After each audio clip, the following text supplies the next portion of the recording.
जय हिंद सभी को। एक बार फिर से स्वागत है आप सबका आपके अपने यूट्यूब प्लेटफॉर्म पे। अभी 23 अगस्त को जो शिक्षा के प्रथम दिन का जो दोनों चरणों का एग्ज़ाम संपन्न हुआ है और उनके वीडियो हमने अपने यूट्यूब चैनल के माध्यम से अपलोड कर दिए हैं। कुछ शिक्षकों का आग्रह हुआ है कि उसी एग्ज़ाम के पैटर्न के आधार पे कुछ वीडियो बनाया जाए ताकि जिनका 24, 25, 26 अगस्त को पेपर है उनको सहूलियत हो तथा उन्हें कुछ अच्छा लगे। और साथ ही उन्होंने बताया है कि गेस्ट क्वेश्चन उसी के आधार पे बना करके दिया जाए, तो उन्हीं के रिक्वेस्ट पे मैंने ये वीडियो बनाया है। और आप सबसे रिक्वेस्ट है कि चैनल को सब्सक्राइब नहीं किया सब्सक्राइब कर लेंगे ताकि हमें भी अच्छा लगे, क्योंकि वीडियो बनाने में काफ़ी वक्त लगता है और मैं ड्यूटी के अलावा इस वीडियो को बनाता हूँ।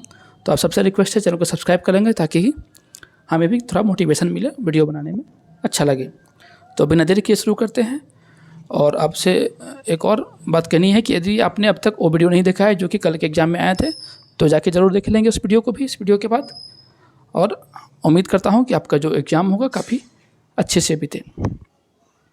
इसमें जो मैंने पहला क्वेश्चन रखा है कि राष्ट्रीय रक्षा अकादमी जो नेशनल डिफेंस एकेडमी है यह कहाँ स्थित है? तो यह खड़गवासला। और खड़गवासला कहाँ पे है? यह महाराष्ट्र में एक जगह है, वहाँ पे स्थित है national defence academy NDA। NPA की बात करेंगे, NPA नेशनल पुलिस अकादमी, जहाँ की IPS लोग ट्रेनिंग लेते हैं, वो है हैदराबाद में। और उसका नाम है सरदार वल्लभ भाई पटेल नेशनल पुलिस एकेडमी। और अपने बिहार में जो हाँ दरोगा लोगों की ट्रेनिंग होती है, एकेडमी बनाया गया है, उसका नाम है BPA बिहार पुलिस एकेडमी। याद रखिएगा, हैदराबाद में जहाँ IPS का होता है वहाँ नेशनल पुलिस एकेडमी है, और बिहार में बिहार पुलिस एकेडमी जो कि राजगीर, और राजगीर कहाँ है? नालंदा जिला के अंतर्गत है, वहाँ पे स्थित है। आगे क्वेश्चन है कि रामकृष्ण मिशन इसकी स्थापना कहाँ हुई थी? और एक और चीज़, यदि आप कहेंगे कि IPS का ट्रेनिंग होता है हैदराबाद में, तो IAS लो का ट्रेनिंग कहाँ होता है? IAS लो का ट्रेनिंग होता है आपके देहरादून में, जहाँ पे है लाल बहादुर शास्त्री एकेडमी। लाल बहादुर शास्त्री एकेडमी, यहाँ पे IAS लो की ट्रेनिंग होती है। IPS की हैदराबाद में NPA, और बिहार में जो सब इंस्पेक्टर का ट्रेनिंग होता है, सब इंस्पेक्टर और DSP लोगों का ट्रेनिंग, वो होता है बिहार पुलिस एकेडमी राजगीर में। आगे है कि रामकृष्ण मिशन की स्थापना किसने की थी? रामकृष्ण मिशन की स्थापना की थी स्वामी विवेकानंद ने, और इन्होंने 1897 ईस्वी में इसकी स्थापना की थी। 1893 में ये धर्म सम्मेलन में गए थे। कहाँ गए थे? शिकागो में गए थे। स्वामी विवेकानंद जो सनातन धर्म अर्थात हिंदू धर्म के प्रतिनिधित्व के तौर पे शिकागो में, जो कि 1893 में धर्म सम्मेलन हुआ था, विश्व धर्म सम्मेलन, उसमें भाग लेने के लिए गए थे, और उन्होंने सनातन धर्म हिंदू धर्म का वो परचम वहाँ लहराया था। और उन्होंने ही अपने गुरु के सम्मान में, गुरु की याद में 1897 ईस्वी में रामकृष्ण मिशन की स्थापना की थी। उनके गुरु थे रामकृष्ण परमहंस, ये भी एग्जाम में पूछते हैं। आगे है कि भारतीय मानक समय यह आधारित है किस देशांतर पे? तो 82.5 पूर्वी देशांतर। आपको ये तो याद रखना ही है 82.5, साथ ही ये भी याद रखना है कि पूर्व देशांतर है। इसी में ऑप्शन में दे सकता है 82.5 पश्चिमी देशांतर, या 82.5 घुमाने के लिए अक्षांश कह देगा। तो आपको याद रखना है कि भारतीय जो मानक समय है, अर्थात जो भारत के मैप में जो बीचों बीच एक जो देशांतर रेखाएँ हैं जो कि हैदराबाद के नैनी से पार करती हुई जाती है, उसी को जो मेन समय लिया गया है, तो वो 82.5 पूर्वी देशांतर वहाँ से पास करती है। पूछ देता है कि 82.5 पूर्वी देशांतर भारत के कितने राज्यों से पास करती है? तो सही उत्तर हो जाएंगे कुल 5 राज्य, UP, Uttar Pradesh, MP, Madhya Pradesh, AP, Andhra Pradesh, Orissa और छत्तीसगढ़। MP, UP, आंध्र प्रदेश, उड़ीसा और छत्तीसगढ़, इन 5 राज्यों से जो 82.5 देशांतर रेखाएँ हैं भारत की, वो गुजरती हैं। तो जब 82.5 की बात हो गई है, तो एक और रेखा पूछता है कि भारत में कर्क रेखा कितने राज्यों से गुजरती है? तो कर्क रेखा जिसे कि 23.5 उत्तरी अक्षांश रेखा कहते हैं। नॉर्थ अक्षांश रेखा है, ये गुजरती है भारत में कुल 8 राज्यों से, जिसके लिए ट्रिक है मित्र पे गमछा झार, मिजोरम, त्रिपुरा, पे से पश्चिम बंगाल, गमछा क से गुजरात, म से मध्य प्रदेश, छ से छत्तीसगढ़, झा से झारखंड और र से राजस्थान। इन 8 राज्यों से भारत में कर्क रेखाएं गुजरती हैं। आगे क्वेश्चन है कि कौन सा राज्य भारत के सबसे पूर्वी भाग पर स्थित है? तो भारत के सबसे पूर्वी भाग पर स्थित राज्य है, जो कि अगर भारत का मैप ये मान के चलते हैं, मैप थोड़ा गड़बड़ हुआ, सबसे पूर्वी भाग पे अरुणाचल प्रदेश है, सबके से पश्चिमी भाग पे गुजरात है, सबसे उत्तरी भाग पे जो कि पहले जम्मू एंड कश्मीर था, परंतु जम्मू कश्मीर को बांट के 2 अभी राज्य की श्रेणी से हटा के उसको केंद्र शासित बना दिया गया है, और 2 केंद्र शासित प्रदेश बने हैं, एक जम्मू और एक लद्दाख। तो ऊपर में सबसे ऊपर लद्दाख हो जाएगा। और वर्तमान में पूछे कि सबसे भारत में उत्तरी राज्य कौन है, राज्य पूछे तो हम केंद्र शासित प्रदेश जो है लद्दाख, उसको हम टिक कर सकते हैं। और दक्षिण की बात करेंगे तो दक्षिण में तमिलनाडु भारत का सबसे दक्षिणतम राज्य है। और यदि वहाँ पे हटा दे जम्मू कश्मीर को तो हिमाचल सबसे ऊपर हो जाएगा। आगे है कि कौन सा देश नाथुला दर्रा के पार है? तो नाथुला दर्रा, और यहाँ हटाने की बात ये हुई कि यदि हम केंद्र शासित प्रदेश को नहीं ले रहे हैं तो हिमाचल मेरा सबसे ऊपर का उत्तर का राज्य हो जाएगा। कौन सा देश नाथुला दर्रा के पार है? उसके कहने का अर्थ ये है कि नाथुला दर्रा भारत और किन देशों के बीच स्थित है? तो ये भारत और चीन के बीच स्थित एक दर्रा है, नाथुला दर्रा। आगे कि प्रथम जैन संगीति का आयोजन कब हुआ था? कहाँ हुआ था? तो प्रथम जैन संगीति का आयोजन जो है पाटलिपुत्र में हुआ था, और ईस्वी थी 300 ईस्वी। 300 ईस्वी में प्रथम जैन संगीति का आयोजन पाटलिपुत्र में हुआ था। और द्वितीय जो जैन संगीति का आयोजन हुआ था वो हुआ था गुजरात में। अब तक मात्र 2 बार जैन संगीतियों का जो इतिहास में आयोजन हो चुका है, जबकि बौद्ध संगीति की बात करेंगे तो कुल 4 बार बौद्ध संगीति का आयोजन हुआ है, जिसमें पहली बार हुआ था राजगृह में 483 BC, और इसी साल महात्मा बुद्ध का देहांत हुआ था। दूसरी बार हुआ था वैशाली में 383 में, उसके ठीक 100 वर्ष बाद यानी 383 BC में। तीसरी बार जो हुआ था वो हुआ था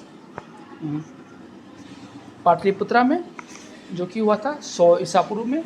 और जो सबसे लास्ट बार हुआ था कुंडलवन, जो कि है कश्मीर में।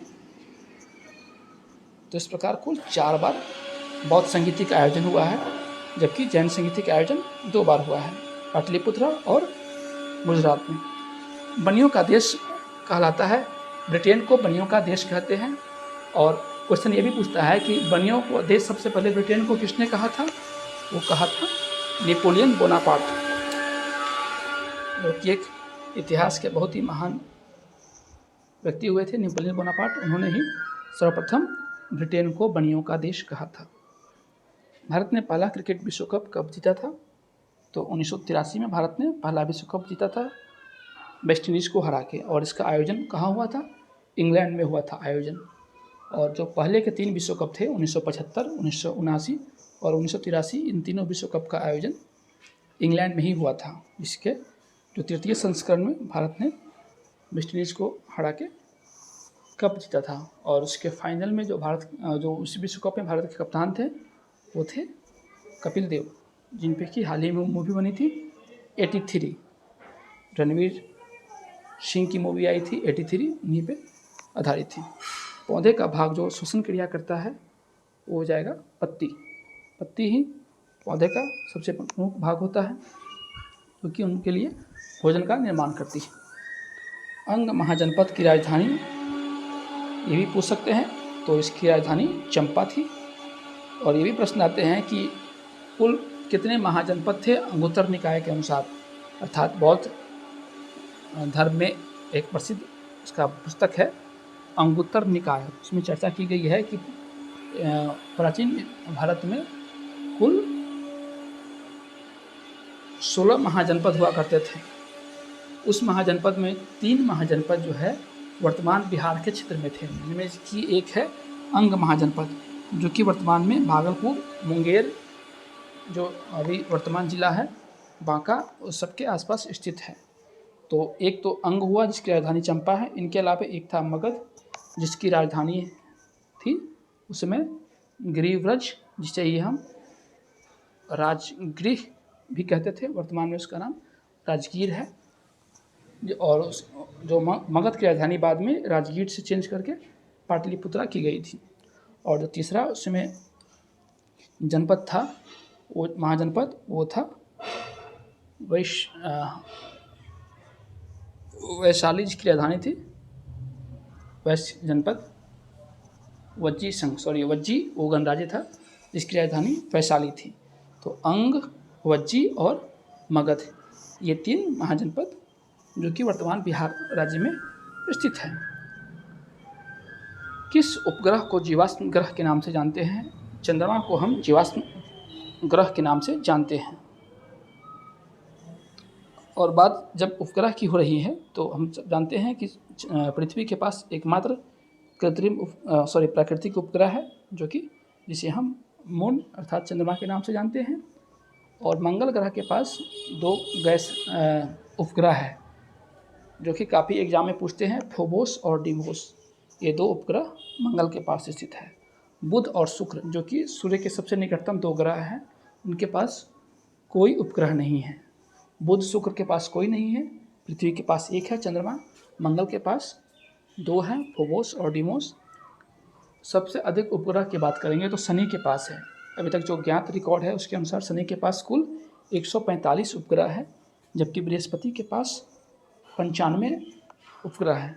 अब तक ज्ञात के अनुसार, हो सके और भी कुछ उपग्रह हो, लेकिन अब तक जो वैज्ञानिकों के द्वारा अभी तक जो खगोल शास्त्रियों के द्वारा जो अभी तक जो गणना की गई है, जो जानकारी इकट्ठा की गई है, उसके अनुसार सर्वाधिक उपग्रह शनि के पास है 145, उसके बाद बृहस्पति के पास 96, अरुण के पास 28 है, जबकि वरुण के पास कुल 16 उपग्रह हैं। तो सर्वाधिक उपग्रह की बात करेंगे तो शनि के पास हो गया, जबकि सबसे कम उपग्रह की बात करेंगे तो बुध और शुक्र के पास कोई उपग्रह नहीं है।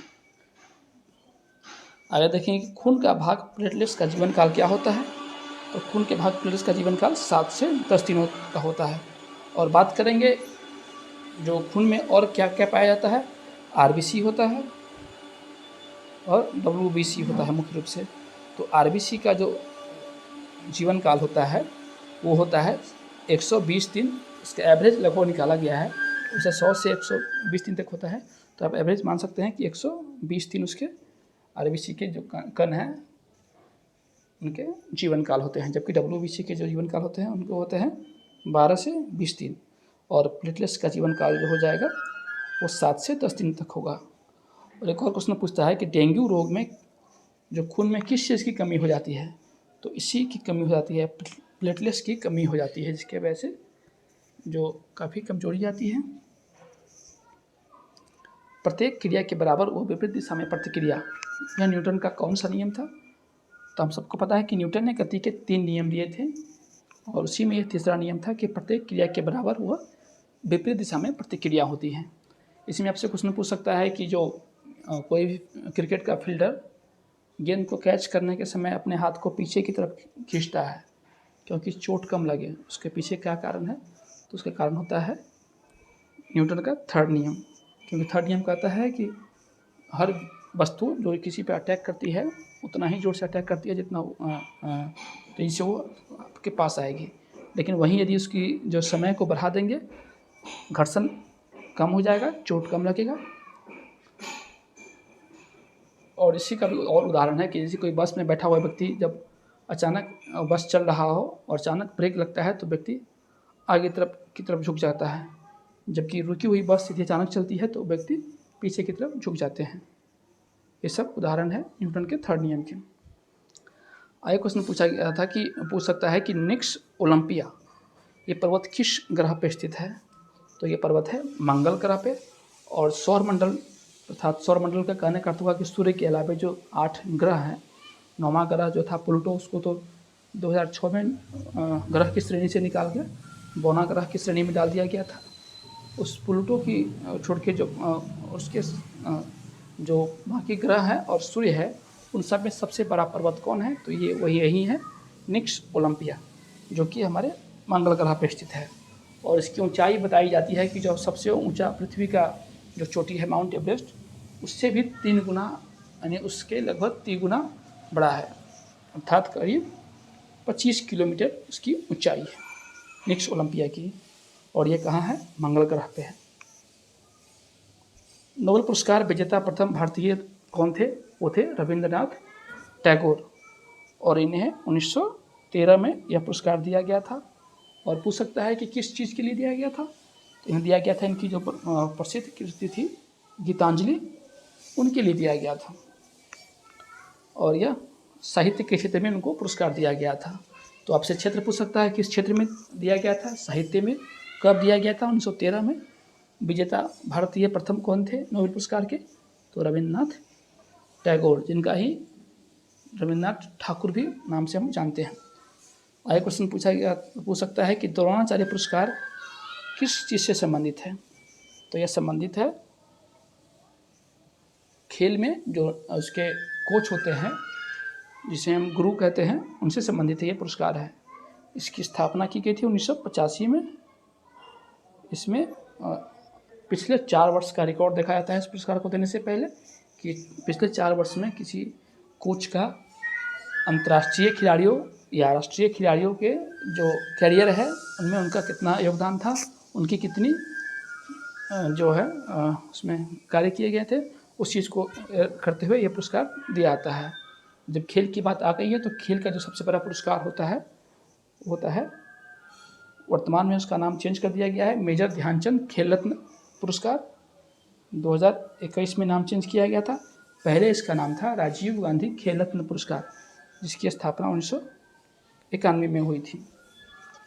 और उसके 30 साल के पश्चात इसका नाम चेंज करके मेजर ध्यानचंद खेल रत्न पुरस्कार नाम दिया गया है, जो कि 4 सालों में, अर्थात ये भी पिछले 4 सालों के जो खिलाड़ियों के अंतर्राष्ट्रीय मंच पे उनके अच्छे प्रदर्शन के आधार पे दिया जाता है। और इस पुरस्कार को पाने वाले पहले व्यक्ति कौन थे? वो थे जो भारत के पूर्व ग्रैंड मास्टर थे शतरंज के,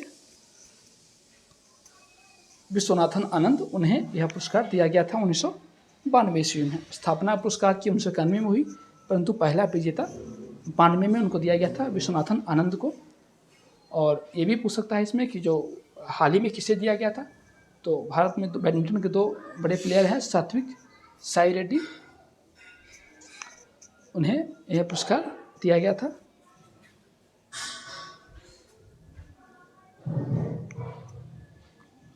सूर्य के धरातल का तापमान कितना होता है? तो यह 6000 डिग्री सेल्सियस होता है। टेलीफोन का आविष्कार किसने किया था? ग्राहम बेल ने टेलीफोन का आविष्कार किया था। महावीर स्वामी का जन्म कब हुआ, कहाँ हुआ था? तो महावीर स्वामी का जन्म हुआ था कुंडग्राम, वज्जी संघ के ही साम्राज्य में जगह था कुंडग्राम, जहाँ की जो कि वैशाली स्थित है, वहाँ महावीर स्वामी का जन्म हुआ था। और इनकी मृत्यु हुई थी पावापुरी में। और जब इनकी बात आ गई तो आपसे महात्मा बुद्ध के जन्म और मृत्यु भी पूछ सकते हैं। महात्मा बुद्ध का जन्म हुआ था नेपाल के कपिलवस्तु के लुम्बिनी नामक जगह पे। नेपाल में एक जगह है कपिलवस्तु, और कपिलवस्तु में ही एक छोटा सा जगह है लुम्बिनी, वहाँ महात्मा बुद्ध का जन्म हुआ था 563 BC में, ईसा पूर्व में। और इनकी मृत्यु हुई थी कहाँ? महात्मा बुद्ध की कुशीनगर, जो कि वर्तमान उत्तर प्रदेश में स्थित है, 483 BC में हुई थी इनकी मृत्यु कुशीनगर में। और महात्मा बुद्ध के बारे में ये भी पूछ सकता है कि उनको ज्ञान की प्राप्ति कहाँ हुई थी? तो बोध गया में निरंजना नदी के तट पे पीपल के पेड़ के नीचे उन्हें ज्ञान की प्राप्ति हुई थी। उन्होंने पहला उपदेश दिया था सारनाथ में, जबकि सर्वाधिक उपदेश उन्होंने श्रावस्ती में दिया था। ये भी पूछ सकते हैं कि वो किन भाषाओं में मुख्य रूप से उपदेश दिए? तो पाली भाषा में उन्होंने सर्वाधिक उपदेश दिए थे। पैसा भेजने की मशीन जो CDM मशीन है, जिसे हम सीधे कैश को कहीं ट्रांसफ़र कर सकते हैं, कैश ट्रांसफ़र करने का मतलब ये हुआ कि जैसे हम यूपीआई से किसी को पैसा भेजते हैं तो उसमें बस फ़ोन के में जो आपके जो अकाउंट में पैसा है उसको कहीं हम ट्रांसफ़र कर सकते हैं, लेकिन सीडीएम मशीन के द्वारा आप कैश को कहीं भी भेज सकते हैं। अर्थात कैश को भेजेंगे तो एटीएम टाइप का वो मशीन होता है, वो आपके कैश को ले लेगा, उसको काउंट करके वो अपने अकाउंट से भेज देगा जहाँ आप भेजना चाह रहे होंगे उस अकाउंट में। आगे है कि बिहार का राजकीय वृक्ष क्या है, तो पीपल बिहार का राजकीय वृक्ष है।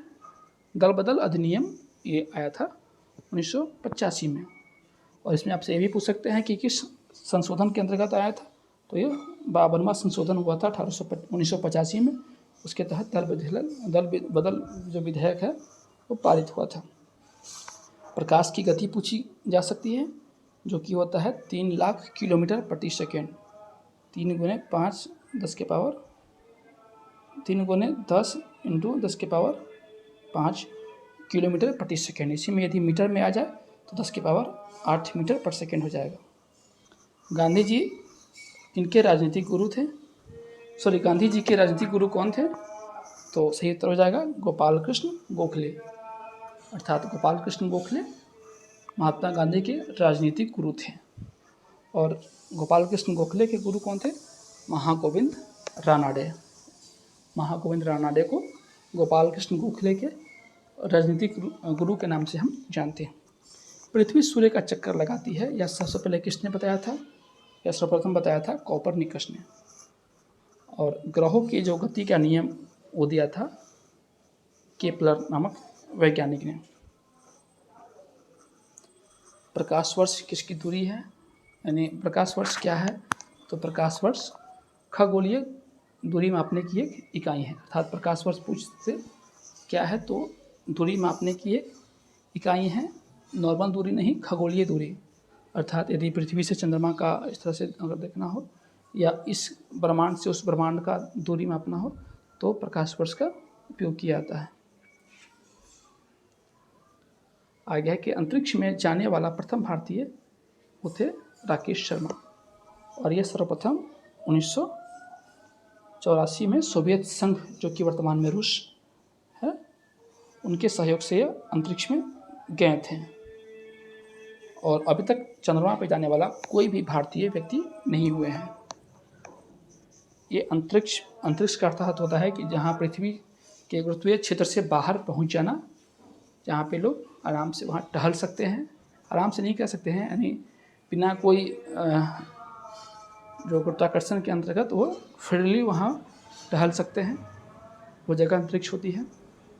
अर्थात पृथ्वी के गुरुत्वीय क्षेत्र से बाहर निकल जाना।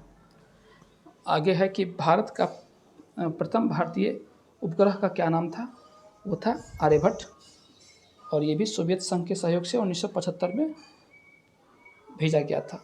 यह एक कृत्रिम उपग्रह है जो कि पूर्व भारतीय जो विद्वान थे, गणितज्ञ थे, उनके सम्मान में उनके नाम पे ये नाम दिया गया था।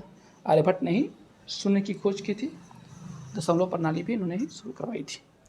विटामिन जो आंवले में प्रचुर मात्रा में मिलता है वह है विटामिन सी, और विटामिन सी का आप से रासायनिक नाम भी पूछ सकता है, उसका हो जाएगा रासायनिक नाम स्कॉर्बिक एसिड। विटामिन ए का रासायनिक नाम पूछे तो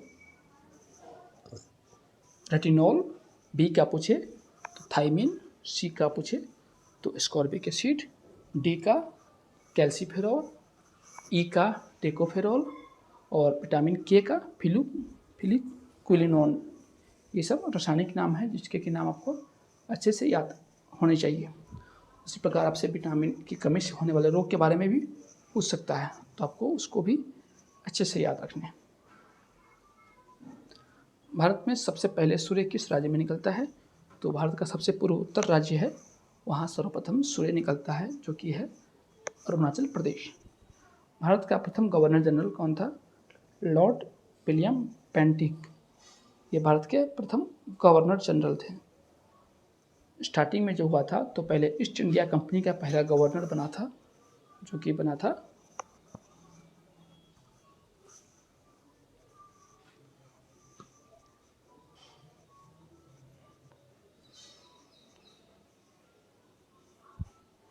आगे कि कागज़ का आविष्कार किस देश में हुआ था, तो कागज़ का आविष्कार चीन में हुआ था।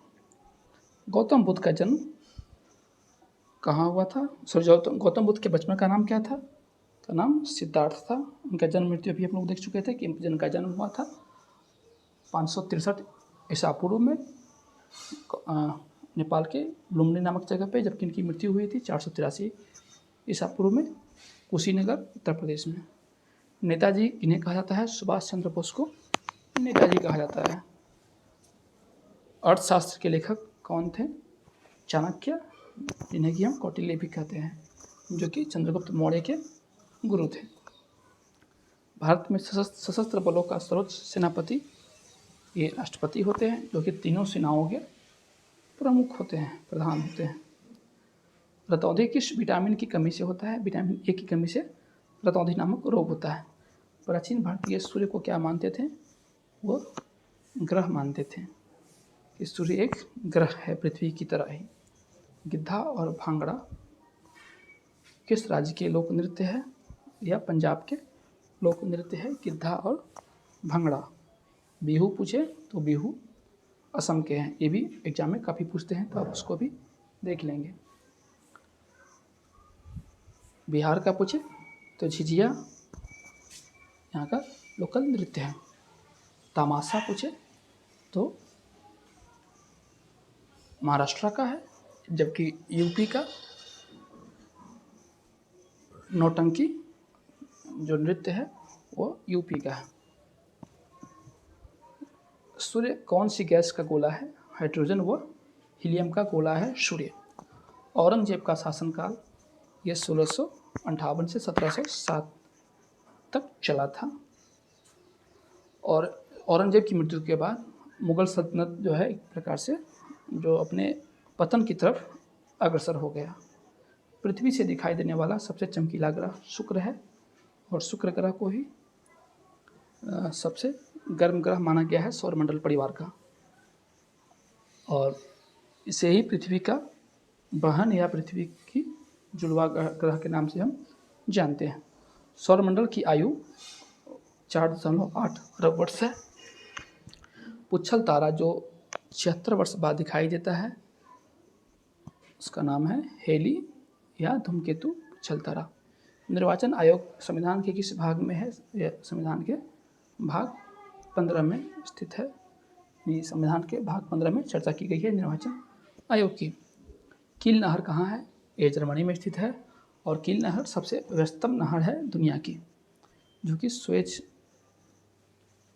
उत्तरी सागर को बाल्टिक सागर से अलग करती है। सबसे लंबी नहर की बात करेंगे तो वो हो जाएगा सुएज नहर।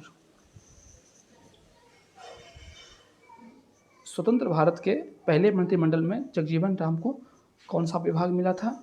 और ये प्रश्न आपसे काफ़ी बार पूछे जा चुके हैं, तो आप सबको अच्छे से देख लेंगे कि जो पहला मंत्रिमंडल का गठन हुआ था उसमें किन्हें कौन सा मंत्रालय मिला था। जैसे कानून मंत्री समय बने थे जो हमारे संविधान के प्रणेता थे डॉक्टर बाबा साहब भीमराव अम्बेडकर। श्रम मंत्री बने थे जगजीवन राम।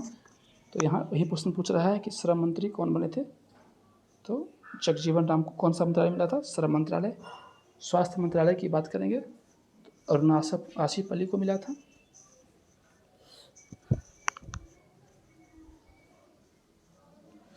और ये सब जो क्वेश्चन है बराबर आपसे पूछते रहते हैं, तो आप इन सब चीज़ों को अच्छे से देख लेंगे। उम्मीद करता हूँ कि वीडियो पसंद आया हो। चैनल पे अगर सब्सक्राइब नहीं किए हैं तो सब्सक्राइब कर लेंगे तथा वीडियो को लाइक और शेयर करेंगे। धन्यवाद। तथा कमेंट में बताएंगे कि वीडियो आपको कैसा लगा। धन्यवाद। शुभ दिन।